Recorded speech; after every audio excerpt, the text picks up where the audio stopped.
The Indiana Fever won. It's a terrible game, but Caitlin Clark had an incredible fourth quarter. Over the Connecticut Sun, 8,577. 9 points in the fourth quarter. For example, enormous. She is among the most well-liked in every sport. Caitlin is increasing the gas.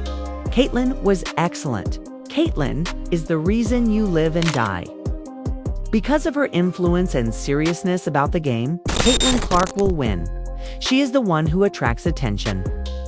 She is playing. Her adrenaline is pumping, and she is moving as if she wants to. She fouled all night and came in wounded, but she ended up closing the game with a 9 in the fourth. There was something of everything in this game. There were moments when Caitlin Clark struggled, particularly with her shot. In the fourth quarter, she simply took control. Despite Caitlin Clark's poor shooting, the Fever prevailed. When it counted, most Caitlin Clark not only prevailed, but also dominated. This was a declaration and retaliation. Additionally, you can express your support for Caitlin by leaving a remark below. Although Caitlin Clark plays basketball, her true passion is entertaining. She is a high-wire act because of her lengthy threes, passes, and quick speed. To keep them entertained, she attracts new fans. Nobody else does that. Caitlin Clark didn't look like herself for the majority of the game. She moved carefully, obviously fighting pain. She was only hitting 1 out of 7 deep shots. 3 out of 7. She was shoved, hacked, and played through a tight defense with minimal assistance from the referees. Critics were already writing the story through 3 quarters. She's having trouble once more. Perhaps she ought to take a seat. Perhaps she's feeling the strain. The fourth quarter, however, followed. As the game tightened and her team faltered, Clark did what celebrities do. She locked in. In the fourth quarter, she simply took control. The entire momentum changed when she lost 9 points in the last frame. It's a terrible game, but Caitlin Clark had an incredible fourth quarter. 9 points in the fourth quarter, for example, enormous. In order to seal the deal, Caitlin goes on a quick run in the final 5 or 6 minutes of the game. The baskets weren't the only thing. It was the sensation, the tempo, and the control. Defenders were forced out of position by her gravity on the floor, creating space for her teammates to exploit. She led the offense like a conductor, giving out behind-the-back passes, pulling doubles close to half-court, and creating open looks for teammates. Her judgment was of the highest caliber. Her intellect was more acute than ever. Even though she wasn't physically present, she pulled up for a quick mid-range shot before driving in. Right here, we have a triple. She made just 1 3-pointer during the contest. Dantas returns to her downtown route. The outcome was a rating of +21 ±, 3 out of 7. She is unable to shoot while driving. The box score was +21, but the score was 4 of 14 from the floor. She is being doubled, either team's highest. On the floor, +21. She was 21 years old. Caitlin Clark became slyly attractive. In this game, she had a +21, 7 assists, 8 rebounds, and 14 points. The Fever grew when she was on the ground. They disintegrated when she sat. It wasn't just a resurgence. It was a reaction to every hit she had received during the season and earlier in the game.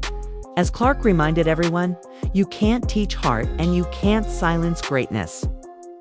Caitlin was outstanding in the fourth quarter despite the league's attempts to tire her out. Caitlin is the reason you live and die. Marina Mabrey and the Connecticut Sun sensed it. Everyone in the audience did the same. Caitlin Clark had to contend with more than just the scoreboard. It was the system itself. The physicality against her was evident from the first few minutes.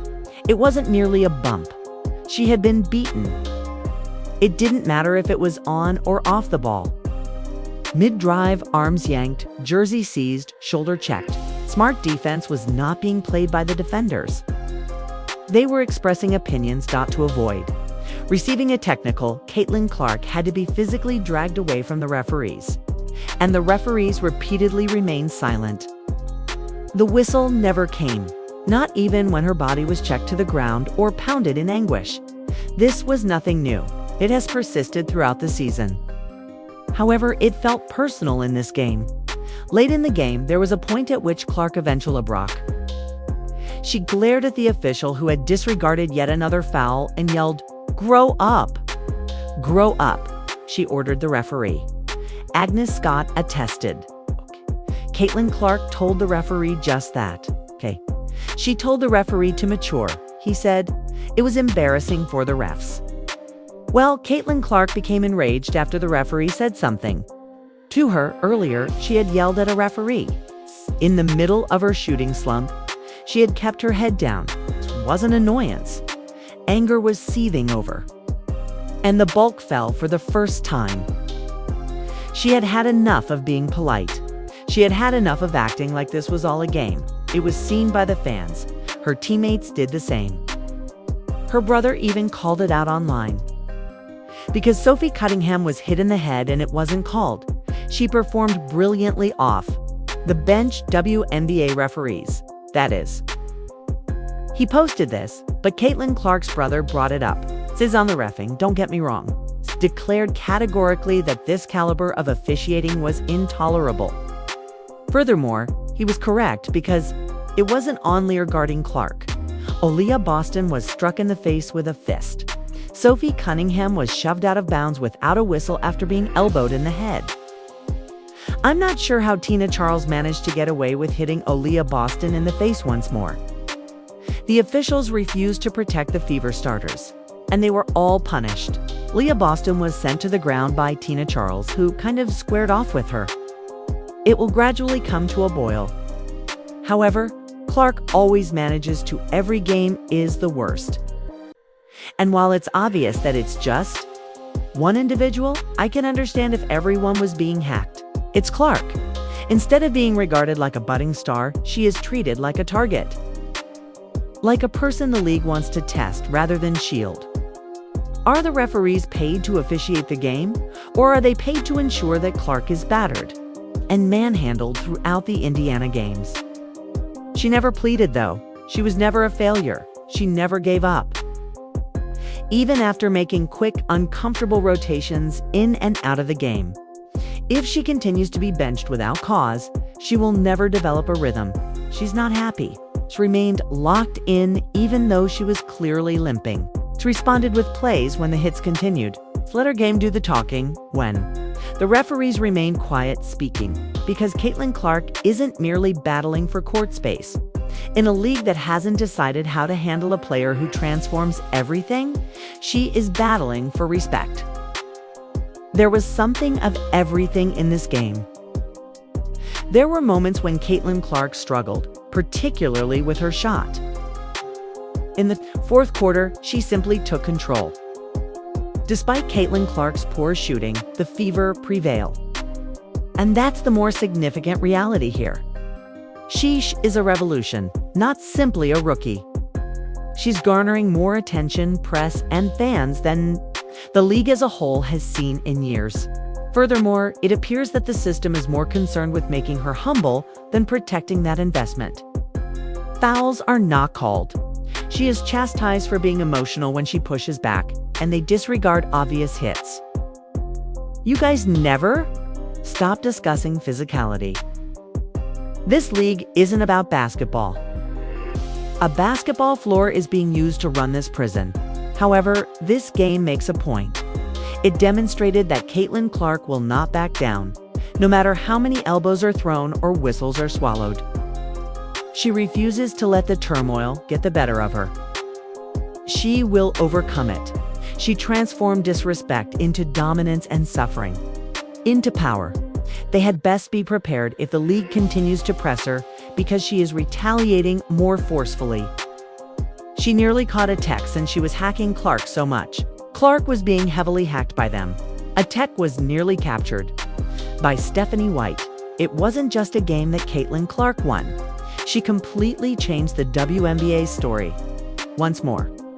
There was more than retaliation against Marina Mabrey or the Connecticut Sun.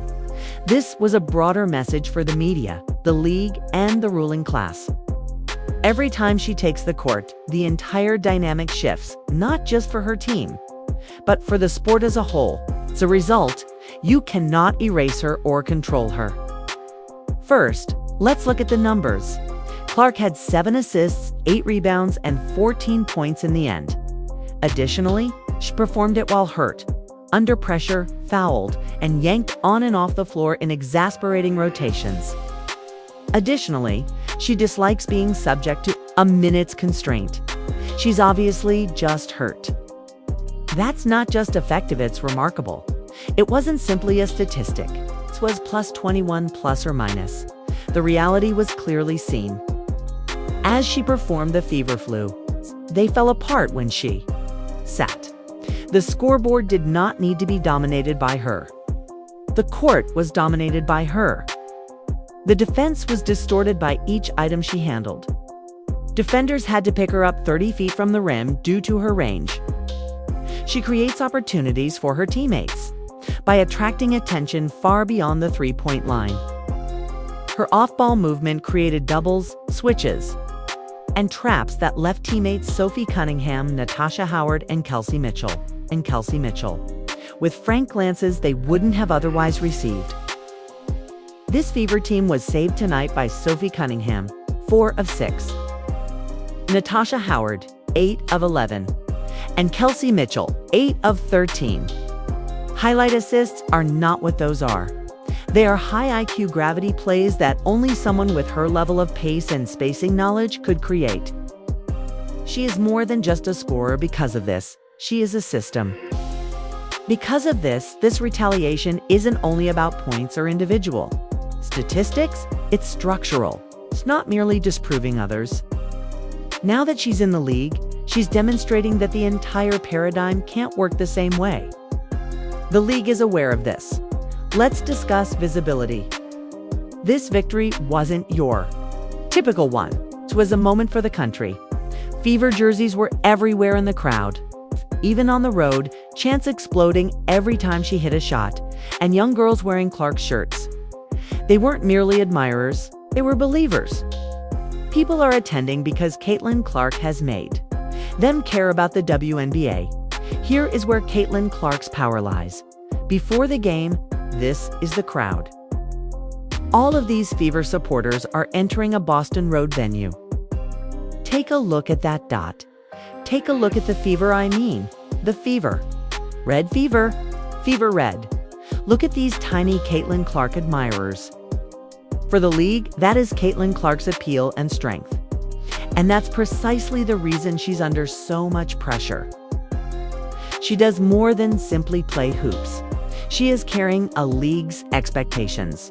This meeting is for her. She is scheduled to speak with the proprietors. You are a last resort to prevent lockouts.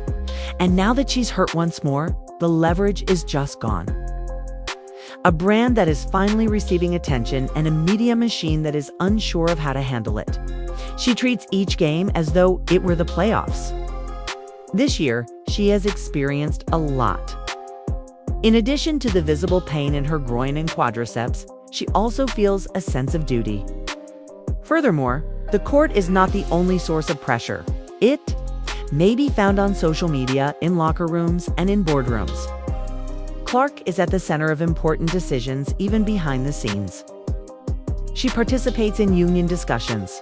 Her engagement in player rights, income shares, and all-star reforms is generating a lot of talk. She is more than just the league's spokesperson. She's starting to influence things in it. Caitlin was excellent. You live by, you are killed by Caitlin. Because of her influence and seriousness about the game, Caitlin Clark will win. She is the one who attracts attention. She is playing, her adrenaline is pumping, and she is moving as if she wants to. What do the referees do, though? What is the role of the league's leadership? They allowed her to be beaten. They allow other players to attempt using elbows to communicate and hold her checks. They claim to wish to expand the league. Despite this, their biggest star is handled as though she is still on trial and is an outsider. Here's the issue, though. The test has already been passed by her. She's doing more than just exceeding expectations. She is uplifting everyone in her vicinity. It's getting easier for her comrades. Her group is receiving national attention. Home games have the same vibe as away games. Furthermore, the measures are self-evident. The number of viewers has increased. Sales of tickets have increased. Sales of jerseys are skyrocketing. Additionally, the Fever, who were formerly at the bottom of the spotlight rankings, are now a must-watch on television. Although Caitlin Clark plays basketball, her true passion is entertaining.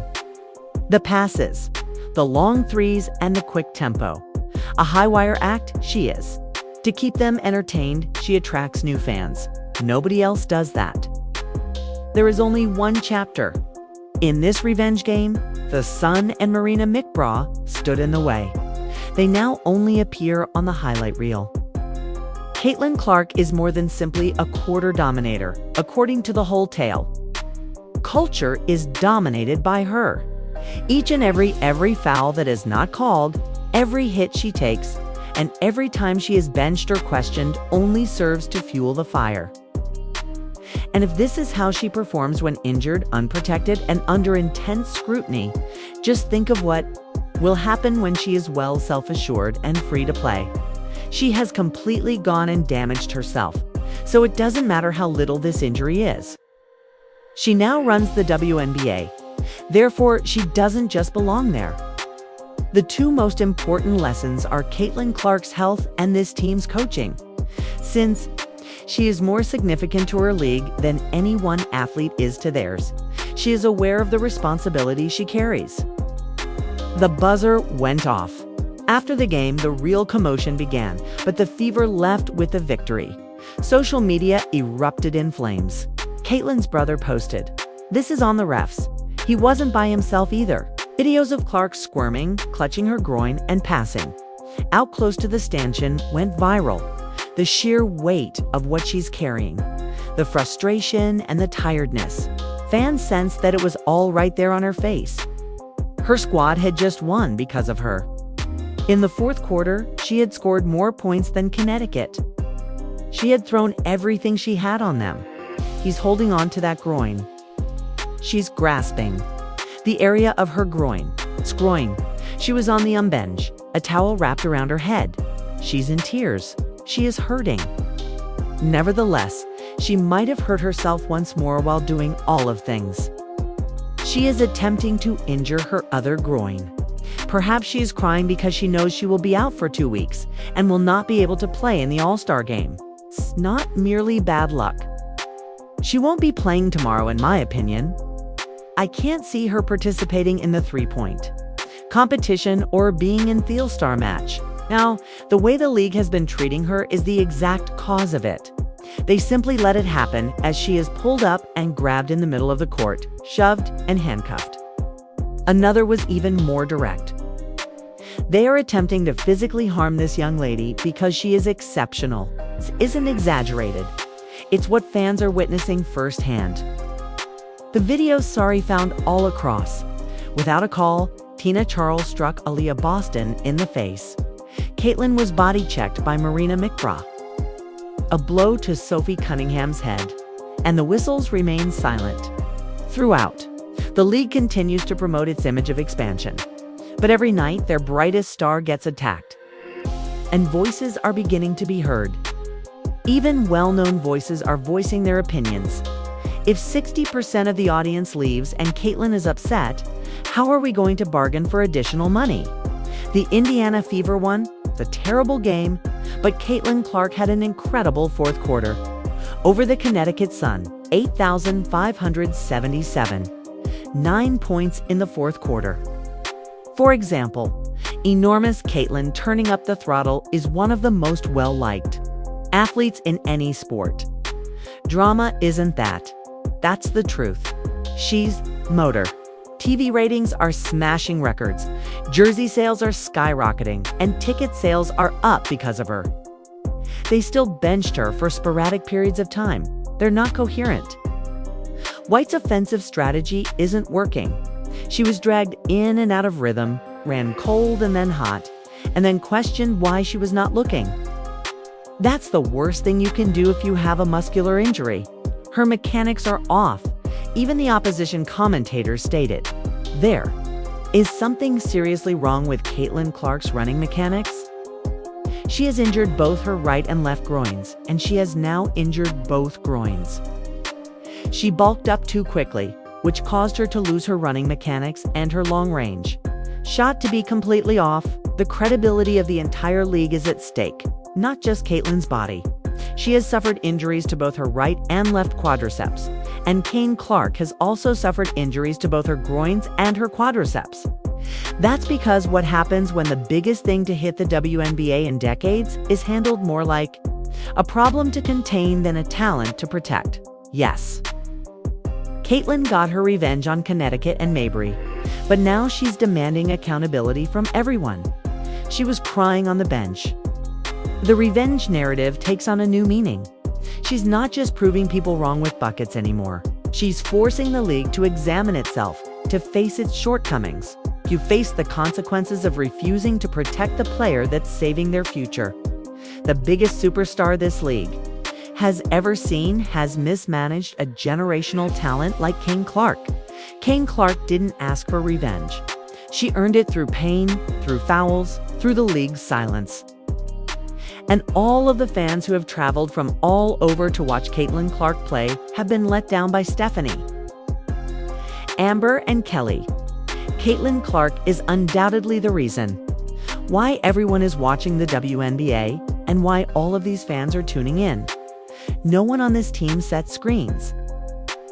Caitlin Clark is running the show, telling you that she is the best that has ever done it and getting away with it.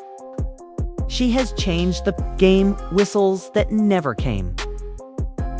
She stayed focused and delivered when it mattered most.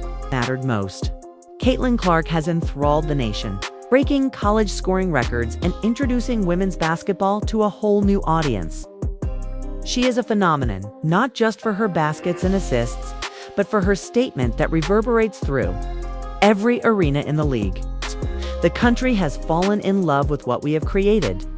In America, here's the girl next door. It's all grown up. The WNBA as a whole just received a reminder of what happens when Caitlin Clark decides enough is enough.